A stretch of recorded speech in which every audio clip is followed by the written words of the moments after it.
Herkese sevgiler ve selamlar. Bugün sizlere ev yapımı taş gibi yoğurt nasıl yapılır tüm detaylarıyla anlatmaya çalıştım. Umarım sizler için de faydalı bir video olur. Yoğurdu mayalamak için 5 litre köy sütü kullanıyor Aysel Sultanım. Tabii ki de elimizdeki imkanlara göre hazır market sütü de kullanabilirsiniz. Köy inek sütünden daha güzel oluyor, daha yağlı ve lezzetli oluyor. Sizler dilediğiniz miktarda kullanabilirsiniz. Sütümüz süzüldüğü halde eve gelince tekrar süzüyor annem. Bazen tülbentten de süzüyor. Eğer sütünüz süzülmemişse tülbentten süzün. Ocağın altını açtıktan sonra sütün taşmaması için üzerine kaşık koyabilirsiniz veya içine bırakıp mayalanmadan önce alabilirsiniz. Bu şekilde taşmaz. Bu işlemi yaparsanız sütün ilk kabarıklığını önlemiş olursunuz. Süt kaynamaya başladıktan sonra mutlaka savurarak havalandırın. O fazla suyunun buhar olarak çıkması gerekiyor. Taş gibi yoğurt yapmak istiyorsanız kaynadıktan sonraki aşama önemli. Ocağı kapatıp soğuduktan sonra taş gibi yoğurt yapmak istiyorsanız mutlaka bir gece buzdolabında bekletin. Ertesi günü kaymağını alın, tekrar ısıtın. Sonra mayalamak için ayrı bir tencereye alalım. Dilerseniz aynı tencerede de yapabilirsiniz. Biz sütü alüminyum tencerede kaynattık. Çelik tencerede mayalıyoruz. Sütün tamamını boşalttık ve süt mayalama ısısına gelene kadar bekleyeceğiz. O sırada analı kızlı kahve keyfi yaparız. Mayalama ısısını şu şekilde anlayabilirsiniz. Serçe parmağınızı sütün içerisine daldırın. Eğer 6'ya kadar saydığınızda parmağınız yanmaya başlıyorsa mayalamak için hazırdır. Neden 7 değil de 6 derseniz isterseniz 7'ye kadar da sayabilirsiniz.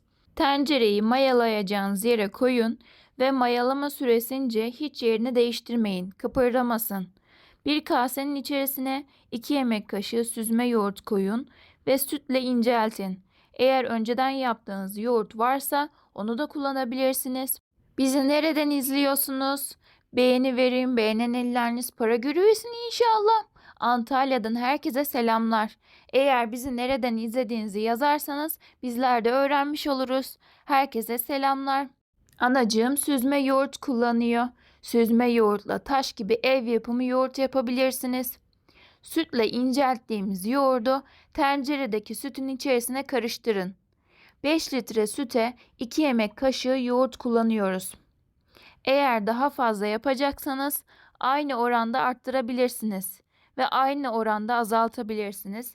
Mesela 2,5 litre süte 1 yemek kaşığı yoğurt, 5 litre süte 2 yemek kaşığı, 10 litre süte 4 yemek kaşığı gibi. Eğer kaymaklı yoğurt yapacaksanız üstündeki kaymağı almadan yapabilirsiniz. Biz kaymağını kahvaltıda yiyeceğiz. Taş gibi yoğurt olması için tencerenin kenarlarını örtüyle kapatıyor Aysel Sultanım. Üzerine delikli süzgeç koyun ve sofra beziyle örtüp kalın bir örtüyle tekrar örtün. Taş gibi yoğurt olması için mutlaka delikli süzgeç koymanızı öneriyor Aysel Sultanım. Bu şekilde yerini hiç kıpırdatmadan en az 4-5 saat bekletin. Üzerini hava ısısına göre kapatın. Eğer ortam sıcaksa bu kadar örtmenize gerek yok. Yazın bu kadar örtmeye gerek yok. Bizim evimiz soğuktu.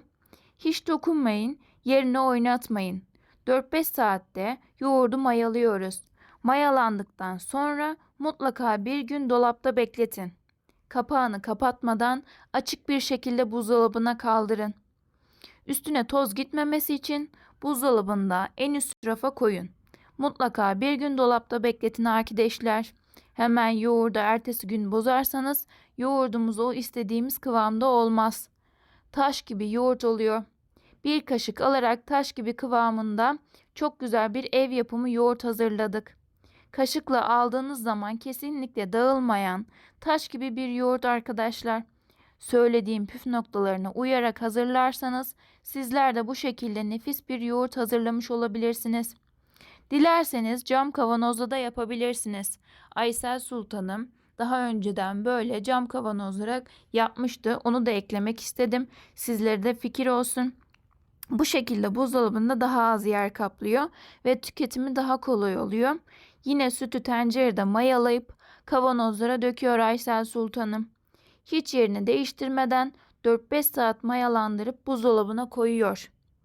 Gaziantep'ten aldığı bakırda da mayalıyor bu şekilde.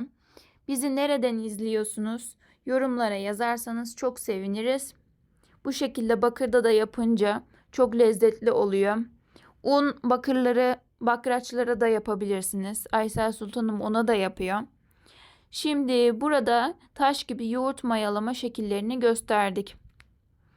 Bakırda da gösterelim şöyle.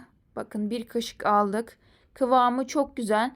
Ben bu yoğurdu yedikten sonra anacığımın ellerinden yoğurdu yedikten sonra hazır yoğurtları yiyemiyor arkadaşlar. Onlar tıkıyor ama bu hiç tıkamıyor. Bir de şöyle köy ekmeğinin üzerine dilimleyip bu yoğurdu sürüveriyor. Bir de pekmez akıtı veriyor. Aman ya Rabbim tadına doyamıyorum. Anam öyle sosyete mantısı yapıverdi. Üzerine yoğurt gezdirip ev yapımı yoğurtla servis yaptı. Bunları da göstermek istedim. Hepsini Aysel Sultanım hazırlıyor. Sömelek köftesi yaptı. Üzerine ev yapımı yoğurt koydu. Bir de maydanoz serpivedi. Aman ya Rabbim tadına doyamadım gım. Rus salatası ev yapımı yoğurtla bir harika oluyor. Pişiye de yoğurt katıyor Aysel Sultanım. Bakın pişiler çok lezzetli oluyor. Çıtır çıtır veriyor. Ev yapımı yoğurttan pirinç çorbası da yapıyor. Ev yapımı taş gibi yoğurttan patlıcan mezesi yapıyor. Geçen sene Kurban Bayramı'na girmeden önce bu poğaçayı hazırladı yoğurttan. Bayramda giriş çıkış yeniyor bu poğaça arkadaşlar. Yoğurttan pek güzel oluveriyor. Havuç dilimi baklava yapıyor yoğurttan. O tariflerimiz de mevcut. Böyle köfteli çorba yaptı ev yapımı yoğurttan. Hindi bir de kimsenin bilmediği bir tarif. Makarnayı haşlıyoruz, koyuyoruz. Sarımsaklı ev yapımı yoğurdu döküyoruz üzerine. Bir de anam kaymak kavuruyor. Bu kaymak yağını nasıl ettiğimizi soruluyor. Hindi açıklayıveren kaymağı kavuruyor. Dolaba kaldırıyor. Onu yemeklerin üstüne bulgur pilavına makarnanın üzerine yapıveriyor. O kaymak yağını pek güzel oluveriyor. Sizlere de fikir oluversin. Eski ve bilinmedik çok güzel bir lezzette. Aysel Sultan'ın bir de çökertme kebabı yapıverdi. İncecik kibrit çöpü gibi patates kızartıp üzerine ev yapımı yoğurt serpiveriyor, döküveriyor. Et, salçalı sos, aman ya Rabbim biberli pek güzel oluveriyor gım. Acıkıverdim vallahi. Şimdi videomuzu izlediğiniz için çok ama çok teşekkür ederim. Ben de şöyle çikolata topları yaptım yoğurttan.